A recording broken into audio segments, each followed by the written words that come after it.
Hi again, everybody. This is a bit of a follow-up to the video I made earlier today about objectivism's role in personality typing, or what role it could play, I think. And what I'm going to be exploring in this one is I'm going to be giving you and also discussing a bit some real-life examples from my own life of from conversations with people who have been trying to figure out their MBTI type and figure out what cognitive functions are in play the most, and have been discussing that with me. And it's so delicious. It's so wonderful when people do this. It's because it's so funny and interesting when people to be able to observe people speaking aloud about something, and in what they're saying, exemplifying, like really with exclamation point to me at the time, because I'm not the one doing it. I can observe it, exemplifying what their dominant function is. And oh my God, it's just great. It's an exciting moment for me. I'm being so interested in this stuff as I am, and also it's so funny, right? It's so funny when to see someone going, so I want, while they're totally doing the dominant function in what and how they're thinking and how they're getting their thinking across to me. And they're totally dead. Like it's just in giant flashing lights. I'm using introverted thinking right now, but they're like, gee, I wonder if I'm using that because blah, blah, blah, blah, blah, blah. Anyway, so I'm going to get into some of those examples. I hope you're going to find them entertaining also. So there were the cases of two people. One was an INTJ friend. The other is an ENFJ friend, where they came to me and said, I know you think that I'm this type, and I've thought that too, but now I have my doubts. I'm really wondering. The INTJ came to me and said, when I was describing to him what type I thought he was, and we discussed it many hours before this, but we were discussing it again. And it came up in this particular conversation that behavioralism that's associated, or the characteristic that's associated with INTJ, is that they tend to be highly organized compared to other people. And this INTJ, he said to me, he was like, I can't, but I'm horribly disorganized. That can't possibly be me, although I identify with a lot of it. That can't possibly be me because I'm a total mess. And I said, I'm not going to mention his name, but B, shall we say? I was like, B, well, how do you explain then that everything on your desk is at very severe right angles, and that how do you explain that you never fail to have with you a pencil case with 37 specialized compartments in it, to which you return every little item to its home every time you use it? Multiple times a day. Like I just rattled off all of these behaviors and these objects and these things that this guy does. This was somebody that I worked with day to day, and I worked closely with for some years. And so I observed him in action a lot, and and I really liked him. We had a good friendship. We had a lot of laughs. So I was interested in him. I was observing him, and he said, no, but you don't understand. Like he said, if I didn't do that, if I didn't go around organizing everything, basically in so many words, if I didn't go around organizing everything like that, in that very minute way all the time, he's like, I would be a total mess. So therefore I can't be an INTJ anyway. And I'm sad. I recently had this lovely ENFJ friend come to me who's just starting to learn about the Myers-Briggs temperament indicator, and it happens to be the case her sister's really interested in it too, and so there are these different applications for it in her life. And she had thought previously, she'd agreed with my guess that she was probably an ENFJ, and had thought that for a long time. And then during this one recent visit, she said to me, Robin, and she was very worried. It was adorable. She was very concerned. She felt like, she said, I think I was just answering the questions according to what I wish I were and not what I actually am. I think the truth is I really am the much more common and messy and disorganized ENFP, but I just wish I were as together as an ENFJ.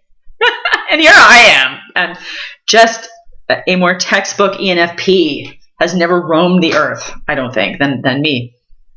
And I've thought about it a lot, and I've observed a lot, and read a lot.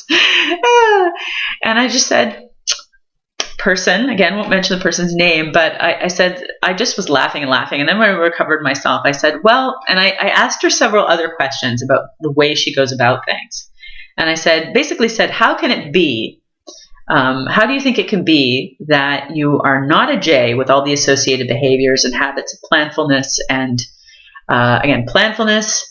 decisiveness, wanting closure and wanting to narrow things down, as well as organization of the environment? Like you've got more than the 2 out of 3 that would indicate a J preference to me out of those things. Not to mention the fact that your extroverted feeling is superb and highly sophisticated, and I see you using it all the time. And then I gave her a whole bunch of examples of that, of her ability to be very aware of the social contracts and very observant of them and very, very gracious and very, very sensitive to how other people are feeling and exceptional at kind of managing people in a very benevolent kind of way, in a subtle way, via her terrific manners and emotional sensitivity and observance of social conventions where it fits in with her value system and where it's useful. Like on and on and on. Her massive FE is all over the place. So there's that as well. That's some more cognitive function analysis going on. But she was very relieved that I could sort of walk her through it and say, well, what about and what about and what about? And I said, well, this is what I see. Again, it's up to you. It's a very personal matter. You're the one that knows yourself. You're the one that is to decide one way or another. But I said, this is what, if you're asking, like, this is what I see. This is what I think. And she had something very similar too about that. And I also talked about her clothing. I looked at what I talked about the sort of similarities we have in some style. We both have a kind of bohemian artistic style that's pretty obviously so. And we both have some talent in putting colors together and stuff like that. But and again, this is not necessarily always the case with any NFJ, but it just happens to be the case, and I do see it quite often. This person's way of presenting herself, like her things are, it's hard to imagine that she would ever wear something that wasn't in perfect condition. And when I mention that as one little example among many, many others in a much larger context of other details supporting evidentiary details that she's an ENFJ, she sort of, she got a little shy and she kind of giggled and she said, well, that's true. And she mentioned that just that week there had been a favorite item of clothing, a skirt, I think it was, that she'd had, and the hem had started to become loose a little bit, and it was just hanging down just a tiny little bit. It would be just a tiny little bit. And she did confirm that, in fact, she couldn't imagine wearing it when it was in that terrible condition. She had to, and furthermore, she saw to it right away, like without delay, made sure she took it to the person to fix it, got it fixed completely properly, and would not have considered wearing this item that she nonetheless was missing the whole time it was out of service. She would not have thought of going out of the house in it, And I said, look, I'm an ENFP, and I'm not saying all ENFPs would do this or would go this far, but I would wait until, like for me, I would wear the thing until the entire, like if the hem started to come down, I might pull the whole hem down and go unhemmed if I thought that looked okay. Rather than do what you did and take care of it and go and, wait for the tailor to fix it properly and like do all the bother of going in and making that happen. And which to me is just very draining and annoying, and it better be worth it. And my idea of what's worth it is quite different from a J's in this kind of a matter.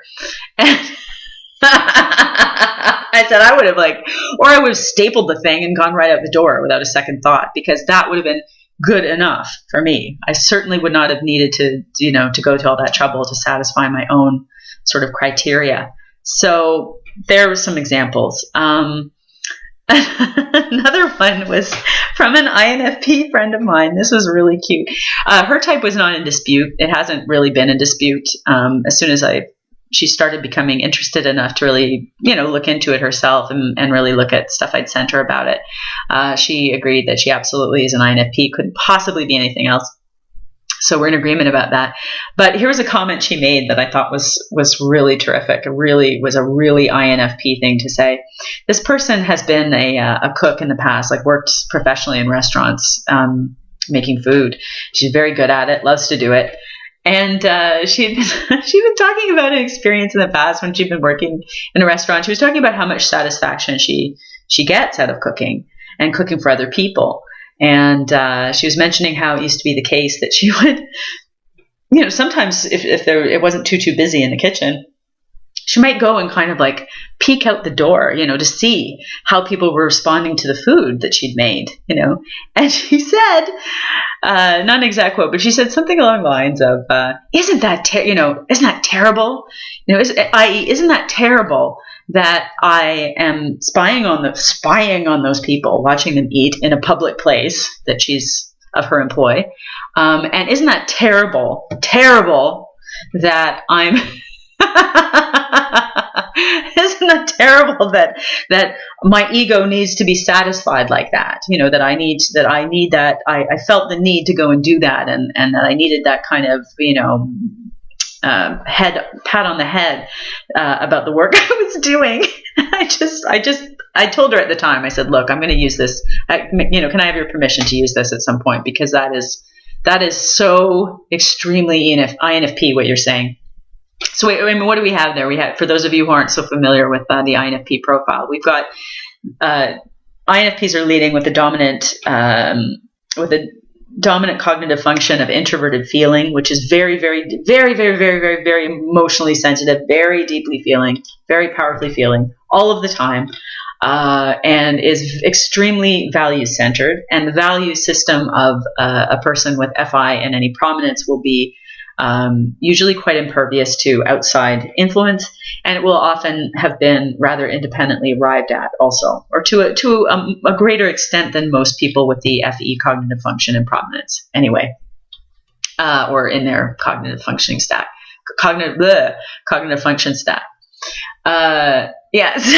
So INFPs are known for being the most idealistic of all the types. And I mean, the four NF types, we're all a real pain in the ass to ourselves and others with our idealism. But wow, INFPs really take the cake.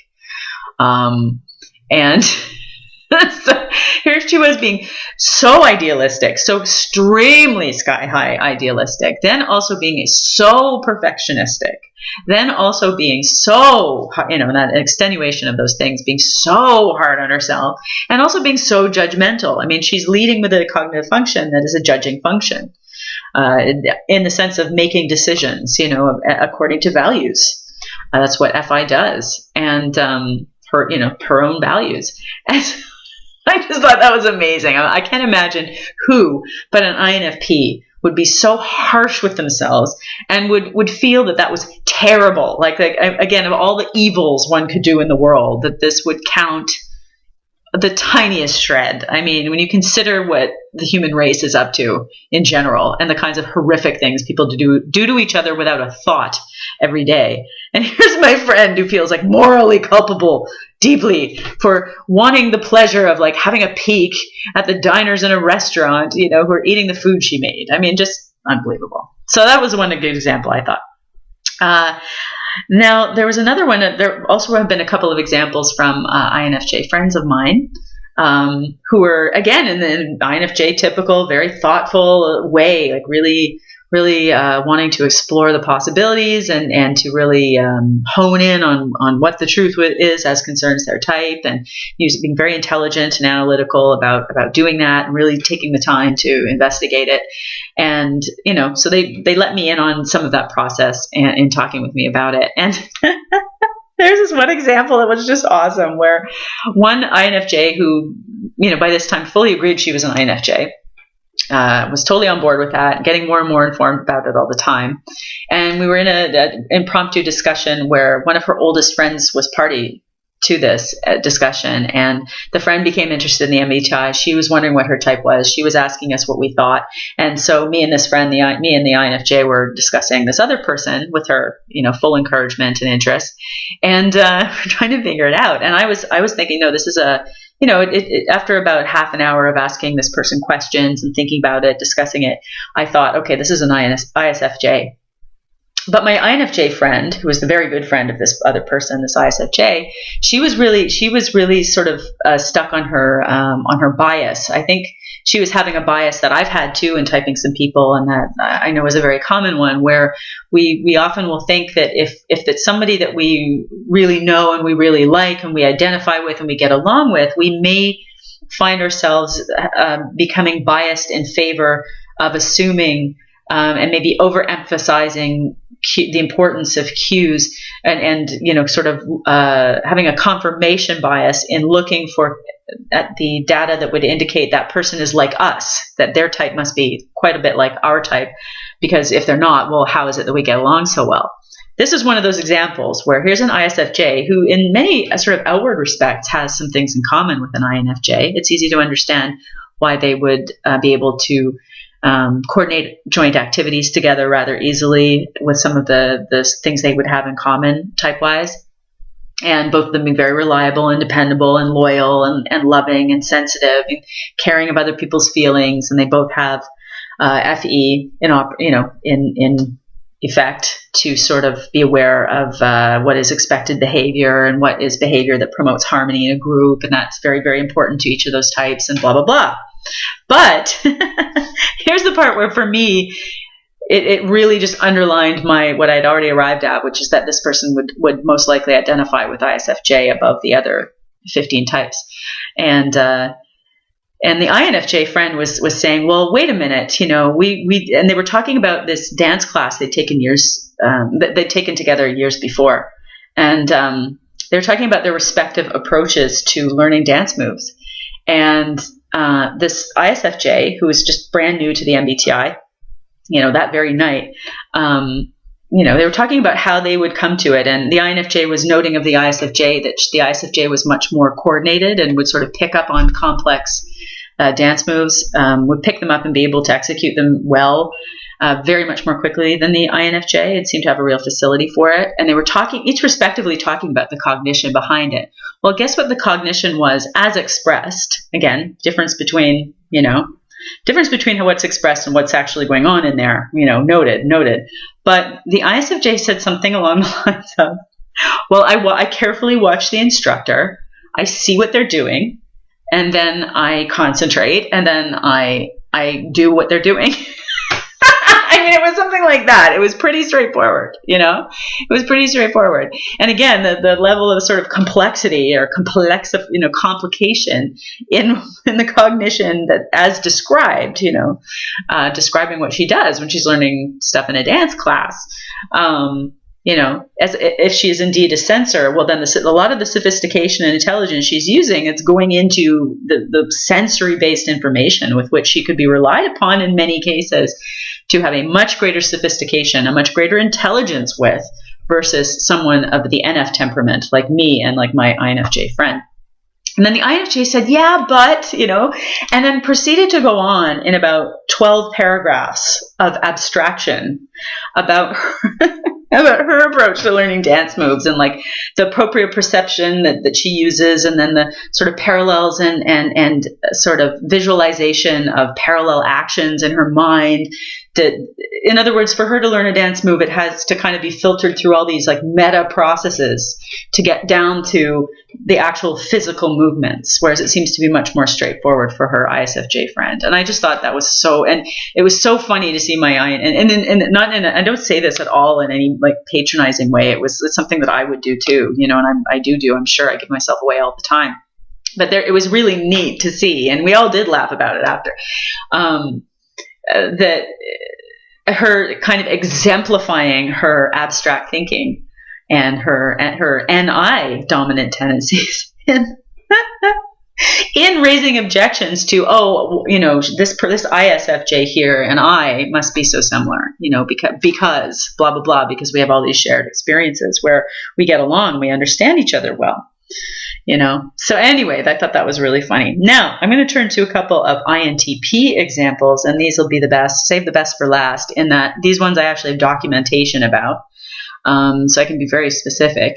And again, it was examples of people, trying to work out their type, mostly on their own, but also a little bit here in consultation with me. And then I was giving them feedback about what I saw and what I agreed with, what I didn't, and what differed in what I was seeing and observing.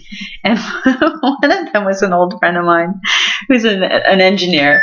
And what did he do? He was saying he still is undecided, by the way. Again, CF, my series on INTP differentiators, a big part of my motivation or my sort of inspiration for making that series from about a month and a half ago, that was thanks to this who I think is an INTP. After I gave it my best shot, I gave this guy pages and pages and pages of argumentation and examples and what about this and what about that and this is what I see you doing and this is what you said and this is what I think it means. And I gave it my absolute best shot. And I'm obsessed with this stuff. I can go really far into it. And he, to this day, is not completely sure that he's an INTP, which is just anyway, I just said I step off. I step off at this point. That's my opinion. I've said everything I could think of to say about it. That's that. But what he'd been thinking, he was in complete agreement that he must be on the 4 scales of the MBTI. He must have an introverted preference for energy regeneration. He has to be an N. He absolutely is an N. Very abstract thinking, very creative, period. And the P thing just can't be in question. The evidence is all over the place about his ease and comfort with going a more open-ended route a lot of the time and gathering a lot of information before making a decision and just being really easygoing about his environment, where he sits at a table, what order you do things in a day when it doesn't really matter to the outcome one way or the other. He's really, really easygoing. So he had, by deduction, he has to be an INFP or an INTP. And he and I both totally agree on that, and we did early on. But the TF thing. So I did the page. I should try and figure out how to convey it somehow, because I think it's a really interesting conversation. It's an interesting typing conversation that occurred in writing mostly. And we just go back and forth. And he's like, yes, but. He has all these objections to everything I'm saying. And then I have the counter, the response. And so here's I'm going to read you a little piece from an excerpt from this actual exchange that we had. And this is one where I asked him, can I please use this at some point in one of my videos, because it's so amazing. It's such a great example of INTP, I think. So he wrote me this paragraph. Maybe part of my thinking I'm significantly F is that I do feel a lot, though it doesn't push out my rational thinking, and I may not waver on what I think is rational. I'm likely to hold back an expression if I think it will only hurt people. And he puts in brackets, people I care about or have no particular reason to actively dislike, which to me, aside, inferior FE in effect there. So am I a T because my F feelings don't cause me to change my thinking, even if I'm pretty aware, and change what I say or do to more of an F type reaction? Not sure I'm being clear here. And of course, he's being completely articulate and totally clear. He's saying, but he's worried that he's not being clear enough. He's not being precise enough. Quite an INTP occupation. Quite again, not exclusively. I know I'm being a bit too broad for some people's liking here, but what is the dominant function in INTP so concerned with? Among its top priorities is precision and hair-splitting accuracy. And these people are tireless. That type is absolutely tireless in pursuit of the deductively proved truth about such and such, whatever has caught their interest and whatever they've engaged their very elaborate thought processes in, and that they're very invested in. They're going to go to the absolute end to determine. They'll spare no effort at all or time in not letting the matter rest until they are sure they've arrived at the truth. So that, I thought that was terrific. So here he is actually saying, I have my feelings and I feel a lot. Well, so do all the types. So that's neither here nor there. That's an objection that's been raised to me by every INTP ever, is that, well, I have lots of feelings. I must be an F, or maybe I am an F. And I'm like, yeah, well, see my series on that if you're interested in more about that. But then he says, though it doesn't push out my rational thinking and I may not waver on what I think is rational, So again, he's saying, I have my feelings, but my feelings don't influence my thinking at all about the matter. And that's quite a thing to say. It might just sort of be like, yeah, whatever. But if you look at it, I don't think very many people who have the feeling preference in high up in their cognitive stack, in one of the top two positions, would say that their thinking no matter what, remains unaffected by their feelings. I just don't. I find it very hard to believe any remotely self-aware NFs, and that would be most NFs to some extent, would say that. So I thought that was indicative. Then later on in the conversation, he says, this is great. And there's so many things he said. I've just selected a couple ones I think are really illustrative. Another one was him saying, funny, because even though I think I am / try to be more logical, I also have a real problem with objectivity. And they put some brackets, or even its existence in some cases, which I just, again, like, it was so genuine, so earnest, you know? And to which I responded, can I please have your permission to use this quote in an episode about people on the fence about their type who totally betray something key about their preferences on a scale by interrogating them aloud? I said, it's a brilliant exemplar. I also said of that, it doesn't scream INTP all on its own, but it's hard to imagine any but one of the NTs one of the four of those, giving the question more than a glancing thought. It's abstract, pretty unusual for most of the human race on that basis alone, in brackets, which is easy to forget if you get to spend most of your conversational time with other intuitives, as he and I do. Some NFs might bother with that one. But actually repeatedly worry about it, very few, like, sit on the bus day after day or while you're eating your lunch or while you're in the shower and actually be worrying as to whether objectivity is anything that can be obtained, that is valid, that is real, like worrying about it, like, I think that's a pretty NT thing to do. Usually. Very few would, I think. I can't imagine any SPs or SJs giving that query the time of day to those that could even occur at all. Now, maybe that I was going a bit too far with that. Maybe some SPs or SJs could be extremely worried and lying awake at night, tossing and turning, worrying about, if objectivity can really exist. But I don't think too many. I really don't think too many. I think that's something that many more NTs could relate to.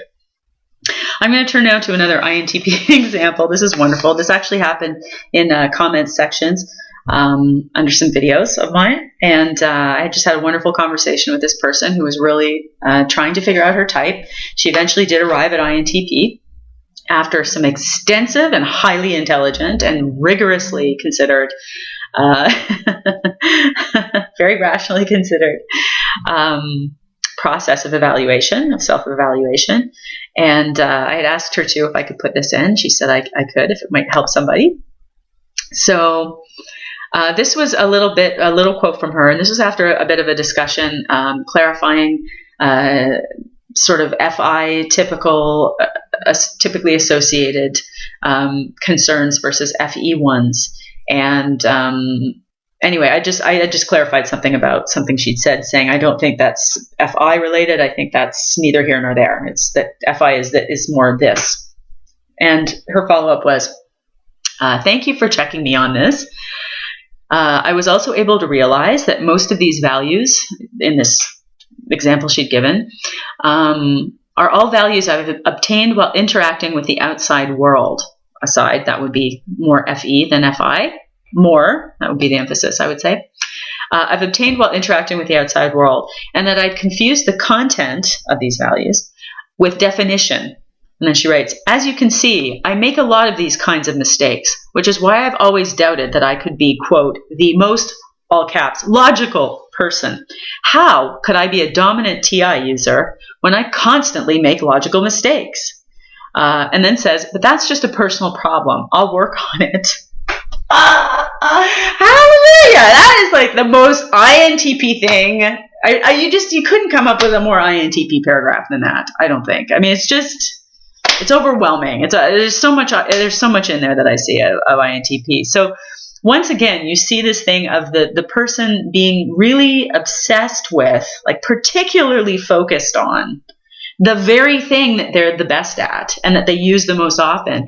And but they're completely unaware in the moment that most people aren't like that. Like, most people are not paying any attention to those kinds of concerns, let alone really focusing on them, really evaluating them heavy duty, and rechecking them and wondering and spending a lot of cogitative effort on figuring that out. I mean, that in itself is a clue as to what your cognitive preoccupations are.